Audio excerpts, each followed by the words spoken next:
1992 Juba massacre was a horrific incident that claimed the lives of hundreds of innocent civilians.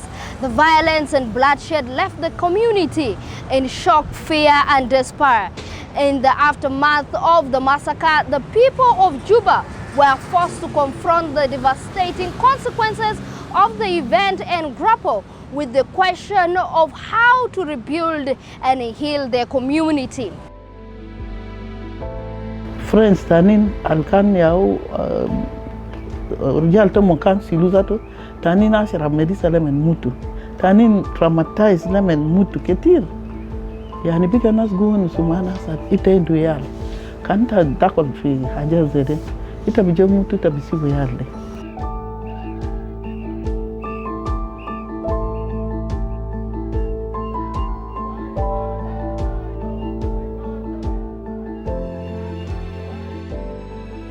Dr. Grang pulled out his pen and said since 1983 he has never declared war. He is now declaring war on Juba on the 25th of May 1992. I was in a parade, and so he pulled out his pen and signed and codenamed the operation. It was called Juba Operation Jungle Storm. And so we were ordered to go to Juba and capture Juba by Dr. Grang himself. And he was the commander-in-chief ordering the forces to attack Juba in 1992.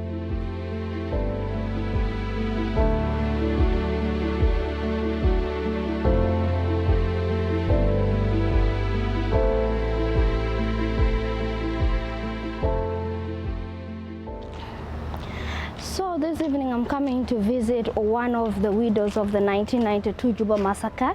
This is where she stays, and we are going to discuss about healing after the incident of the 1992, which has left many struggling on how to heal and forgive. So with us, we are going to meet Hafsa and some of her colleagues who support each other in terms of pain when they want support to help their children, raise them, and mentor them in a right mannered way. So come with me and see what Hafsa has to say.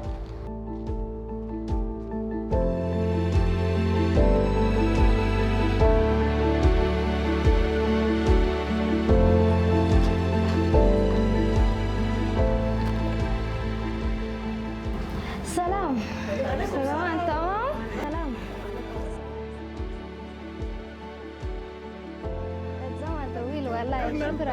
Shukran. Okay, thank you. How has it been? You're welcome. Thank you. Yeah. Salam. Kaisin? Berke? Ana jai shukran. Berke? Okay. Ana mawaduru. Shukran.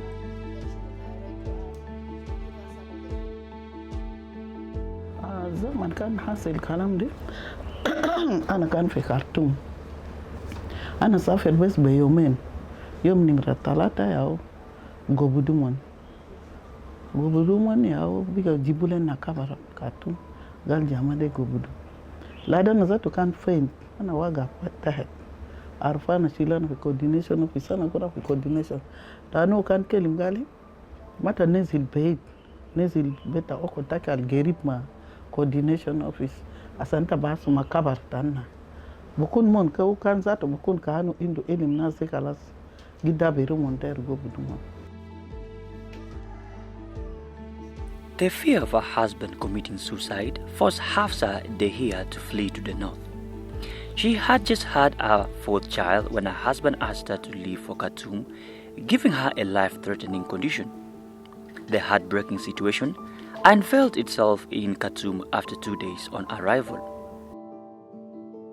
Hafsa was not the only widow.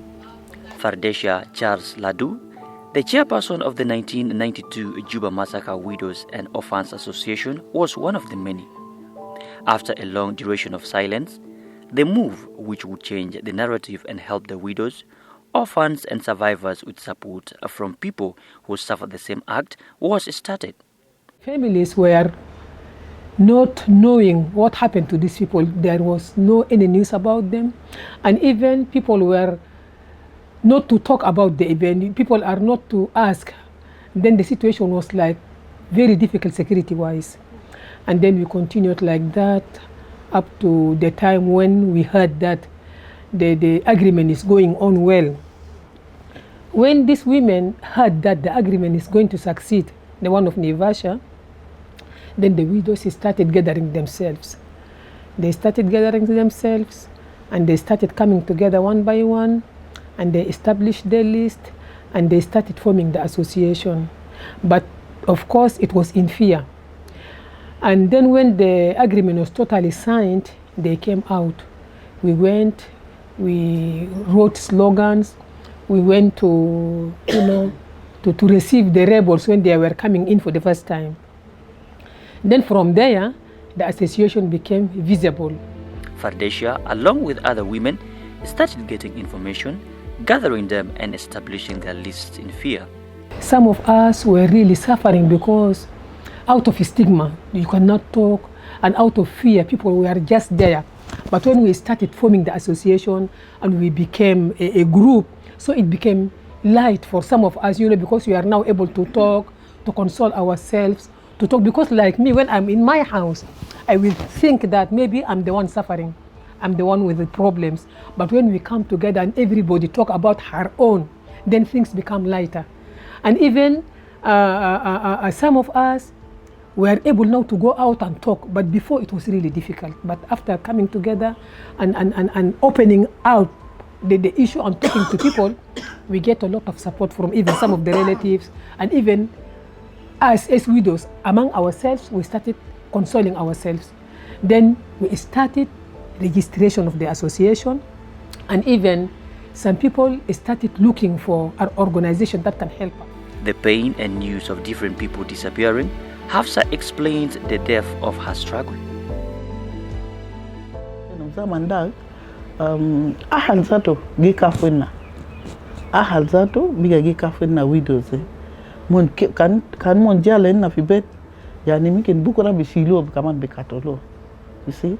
So mafi support kulu. Anna besi agi struggle na gina gamerisa algamu lekemata algamu sunu mehia makan zenas mehia magija ze bezaman mehia kan go in percentages kaman. Yani kan sab. For 3 decades, the survivors, widows, orphans and relatives of the victims of the 1992 Juba massacre commemorated the lives and the sacrifices of the victims. The families and survivors strives hard to be able to forgive and heal, with the calls to the government to be able to recognize the efforts of the victims and to hold accountable the Sudan's government for the injustices they committed. We have forgiven these people because God said you have to forgive. So we have forgiven them. Although we suffered with the children, we have forgiven them, and our children also. Some of them have trauma up to now. We thank the new government. We just wish if they can consider us and recognize us, and we want justice. We are just for justice. We want justice to these people who died. They died, but nothing is done to them. Not even appreciation by only calling their name over the radio or during the memorial prayers for the matters. At least they should recognize these people. These people did not die just like that. Meeting Hafsa at her home, a story of other mothers who were left young to struggle with no answer, tells us the lives of the families of the 1992. To her, recognizing the effort of those who were killed, disappeared, could be an answer to her questions. To Hafsa, forgiveness is key, but the power to hold accountable the perpetrators of the 1992 Juba massacre is important for the country's development and for history not to be repeated.